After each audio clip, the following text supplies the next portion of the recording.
Hello everyone, welcome to Learning Town. आज की इस वीडियो में हम जानेंगे can, could have, could be और कुड हैव बीन के ग्रामर का। इसमें हम जानेंगे कि इस ग्रामर के सेंटेंस के लास्ट में क्या आता है, मतलब हिंदी में क्या आता है और किन परिस्थितियों में हम can, could have, could be और कुड हैव बीन का यूज करते हैं। So I am Pankaj Choubey and you watching Learning Town. Let's enjoy English with Learning Town. सबसे पहले हम बात करते हैं कैन। कैन का हिंदी में मतलब होता है सकता है। लास्ट में किसी हिंदी के सेंटेंस के लास्ट में सकता है लिखा होता है, वहां पे कैन का यूज करते हैं। बट इसके बारे में मैंने एक और वीडियो बनाया है जिसका लिंक मैं डिस्क्रिप्शन में दे दूंगा। कैन, कुड और कुड हैव के बारे में इसका लिंक मैं डिस्क्रिप्शन में दे दूंगा, आप उसे देख लीजिएगा। इसका 6 जगहों पे यूज होता है। कैन का 6 सिचुएशन में यूज होता है जहां पे हम अपनी स्ट्रेंथ दिखाते हो, अथॉरिटी दिखाते हो, जहां पे एबिलिटी दिखाते हो, जहां पे पावर दिखाते हो, जहां पे पॉसिबिलिटी दिखाते हो और जहां पे हम परमिशन लेते हैं या देते हो, तो वहां पे कैन का यूज होता है। जैसे हम एक एग्जांपल लेते हैं, आई कैन स्पीक इंग्लिश। ये मेरी एबिलिटी दिखा रहा है। I can speak English.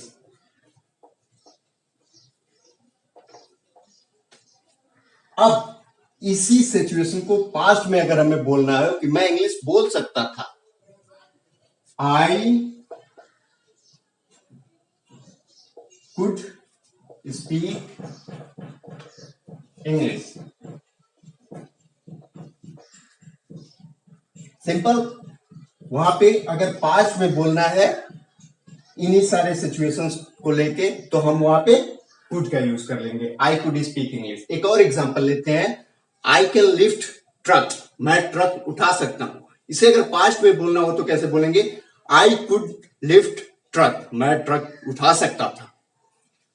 अब आते हैं हम कुड हैव के ग्रामर के बारे में डिस्कस करते हैं। कुड हैव का 2 कंडीशन में यूज हो सकता है। पहला, कोई चीज मेरे पास हो तो, जैसे कि मेरे पास पेन हो सकता था, I could have a pen. या फिर मेरे पास कार हो सकता था, I could have a car. अगर मैं कुछ अच्छा जॉब पकड़ा होता तो मेरे पास कार हो सकता था। ये एक परिस्थिति जो बोल रही है, साइलेंट है बट बोल रही है कि मेरे पास हो सकता था कोई चीज। वहां पे वर्ब नहीं आता है, वहां पे सिर्फ ऑब्जेक्टिव पार्ट आता है। जैसे एग्जांपल लेते हैं, आई कुड हैव अ कार। बहुत ही सिंपल है, आई कुड हैव अ कार। जब हमारे पास कोई चीज होता तो हम वहां पे आई कुड हैव का यूज करते। अब थोड़ा सा कंफ्यूजन क्रिएट करने वाला पार्ट है जिसपे आप ध्यान दीजिएगा। इससे पहले मेरी आपसे एक रिक्वेस्ट है कि प्लीज वीडियो को लाइक कीजिए। वीडियो पे अगर आप नए हैं तो हमारे चैनल को सब्सक्राइब कीजिए और इसको शेयर कीजिए। आपका एक छोटा सा प्रयास हमारे लिए मोटिवेशन का काम करता है। अब देखते हैं, एक कंडीशन होता है हाइपोथेटिकल कंडीशन। ध्यान दीजिए, ये दिखने में बहुत बड़ा लग रहा है लेकिन है बहुत आसान। हाइपोथेटिकल कंडीशन जिसके वर्ब, उसके साथ में वर्ब का थर्ड फॉर्म आता है कुड हैव के ग्रामर का। एक सिचुएशन लेते हैं जिससे बहुत ही आसानी से हमें सारी चीजें समझ में आ जाए। सपोज आप प्लेन से ट्रेवल कर रहे हो, आपके बगल का सीट खाली है, वहां पे कैटरीना कैफ आके बैठ गए। आप उसे देखते ही रह गए, थोड़ी बहुत बातें भी किए और उसके बाद से जब आपका सफर बीत गया तो आप आए और ना ही आप उसके साथ कोई सेल्फी लिए। एक कंडीशन है इसमें, ना ही आप उसके साथ कोई सेल्फी ले पाए और ना ही उससे कोई ऑटोग्राफ ले पाए। क्यों? क्योंकि आपको भूल गया, उसको देखते ही रह गए, भूल गया आपको। तो अगर आप अपने फ्रेंड्स के पास जाओगे तो आप डेफिनेटली ये बात बताओगे, पता है मेरे बगल में कैटरीना कैफ बैठी थी। तो वहां पे आपके फ्रेंड पहले तो बिलीव नहीं करेंगे। अगर बिलीव करते भी हैं तो कहेंगे चलो ठीक है, हम मान लेते हैं कि तुम्हारे बगल में बैठी थी, पर क्या तुमने उसके साथ उससे कोई ऑटोग्राफ लिया था क्या? तो आप बोलेंगे नहीं। फिर बोले क्या तुमने उसके साथ कोई सेल्फी वगैरह लिया? नहीं। तो आपके फ्रेंड वहां पे क्या कहेंगे, यार कम से कम तुम उसके साथ एक सेल्फी तो ले सकते थे। मतलब परिस्थितियां सारे आपके फेवर में थी, आप एक के बजाय 10 सेल्फी ले सकते थे, 10 ऑटोग्राफ ले सकते थे, लेकिन आपने नहीं किया।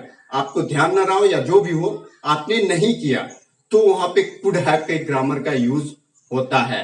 एक और छोटी सी परिस्थिति, एक और छोटे से सिचुएशन को लेते हैं, जान लेते हैं। जब कोई बच्चा फेल हो जाता है तो उसके माँ बाप क्या कहते हैं कि कम से कम तुम अच्छे से पढ़ाई तो कर सकते थे।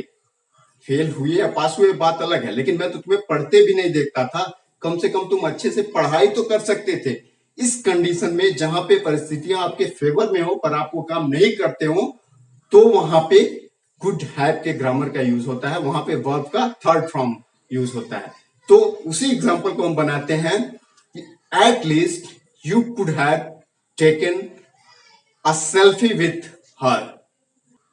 तो आशा करता हूं ये समझ में आ गया होगा, बहुत ही सिंपल है, सिचुएशन से आपको बहुत आसानी से समझ में आ गया होगा। जहां पे परिस्थितियां आपके फेवर में हो, आप वो काम नहीं कर पाए हो, तो वहां पे इस कंडीशन में कुड हैव के ग्रामर का यूज होता है, और कुड हैव के ग्रामर के साथ में वर्ब का थर्ड फॉर्म लगता है। सिंटेक्स पे एक बार जो इसका स्ट्रक्चर है इस पे भी बात कर लेते हैं। Subject plus could have plus verb का थर्ड फॉर्म प्लस ऑब्जेक्ट, बहुत ही सिंपल है।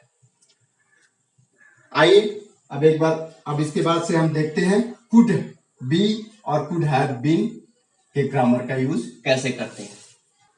आइए अब देखते हैं हम कुड बी और कुड हैव बीन के ग्रामर का किस सिचुएशन में यूज होता है। इससे पहले मेरी एक बार फिर से रिक्वेस्ट हो रहेगी कि अगर आप वीडियो पे नए हैं तो चैनल को सब्सक्राइब कीजिए, वीडियो को लाइक कीजिए और शेयर कीजिए। आपका एक छोटा सा प्रयास हमारे लिए मोटिवेशन का काम करता है। कुड बी का यूज होता है उन कंडीशंस में कि जैसे मैं कहीं पे हो सकता था, मैं वहां हो सकता था, या तुम दिल्ली हो सकते थे, यू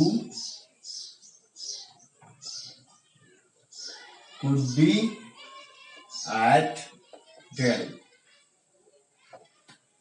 या इन दोनों का यूज सेम ही होता है, सेम जगहों पे, बहुत कोई खास वो नहीं है, दोनों का यूज सेम ही जगहों पे होता है, लेकिन दो कंडीशंस में होता है, हो सकता था और किया जा सकता था। एग्जांपल से क्लियर होगा, इसमें आपको कहीं भी वर्ब नहीं दिखेगा। मैं दिल्ली हो सकता था, मैं कोलकाता हो सकता था, मैं यहां हो सकता था, या तुम वहां हो सकते थे, इस तरह का जो भी हो सिचुएशन, वहां पे हम कुड बी और ऑब्जेक्टिव पार्ट्स का यूज करते हैं। दूसरा, इसी एग्जांपल को ऐसे भी लिख सकते हैं, you could have been at Delhi.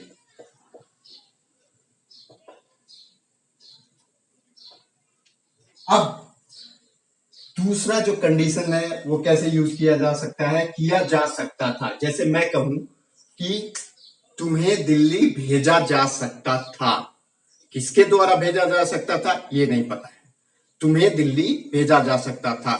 जहां पे पैसिव फॉर्म में जब यूज हो, सिंपल सा, जब पैसिव फॉर्म में यूज हो तो वहां पे इस कंडीशन का यूज करते हैं, कुड बी या could have been plus verb का थर्ड फॉर्म। यहां पे आपको वर्ब नहीं दिखेगा पर वहां पे वर्ब का थर्ड फॉर्म दिखेगा। तो आप ये समझ लीजिए कि जो सब्जेक्ट है उसके बारे में बात नहीं हुई है, अगर हो भी रही है तो लास्ट में by him, by that subject name. जैसे कि मुझे अपने बॉस के द्वारा दिल्ली भेजा जा सकता था, I could have been sent Delhi by my boss. अब एक एग्जांपल लेते हैं कि तुम्हें पीटा जा सकता था, तुम्हें लड़कों के द्वारा पीटा जा सकता था, ऐसे भी बोल सकते हैं, या तुम्हें पीटा जा सकता था, सिर्फ इतना बोल सकते हैं, तुम्हें पीटा जा सकता था। या फिर ऐसे कह सकते हैं, एक और एग्जांपल लेते हैं, तुम्हें क्लास से बाहर निकाला जा सकता था, या तुम्हें टीचर के द्वारा क्लास से बाहर निकाला जा सकता था। एक एग्जांपल लेते हैं, you could have been beaten, simple सा, you could have been beaten, तुम्हें पीटा जा सकता था। या फिर आप ऐसे भी बोल सकते हैं, यू कुड बी बीटेन दोनों में अंतर क्या है? Could be objective part, could have been objective part, इसमें वर्ब नहीं है, और इसमें could have been plus verb का थर्ड फॉर्म या कुड बी प्लस वर्ब का थर्ड फॉर्म।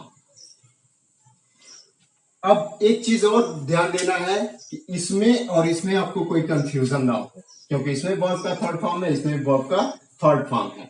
तो हमें यह जानना है कि जब परिस्थिति हमारे फेवर में थी और हमने कोई काम नहीं किया तो वहां पे कुड हैव का यूज होगा, और जब कोई सब्जेक्ट हो यानी कि पैसिव फॉर्म में बात हो रही हो, जब कोई सब्जेक्ट हो उसके बारे में नहीं बताया जा रहा हो या बताया भी जा रहा हो तो बाय करके लास्ट में लिखा हो, तो वहां पे could have been plus verb का थर्ड फॉर्म या कुड बी प्लस वर्ब का थर्ड फॉर्म आएगा। सो आशा करता हूं ये वीडियो आपको समझ में आ गया होगा। अगर नहीं एक बार में समझ में आया तो 2-3 बार करके देखिए, जरूर समझ में आ जाएगा। और अगर आपको ये वीडियो पसंद आया है तो प्लीज इसे लाइक कीजिए, शेयर कीजिए और इस पे कमेंट कीजिए। अगर आप चैनल पे नए हैं तो इसे सब्सक्राइब कीजिए, और आपको थोड़ा सा भी लगता है कि इस वीडियो को किसी और की जरूरत है या किसी और के लाइफ में ये वीडियो वैल्यू एड कर सकता है तो प्लीज इसे उसको शेयर कीजिए। Thank you for your valuable time. Thank you so much.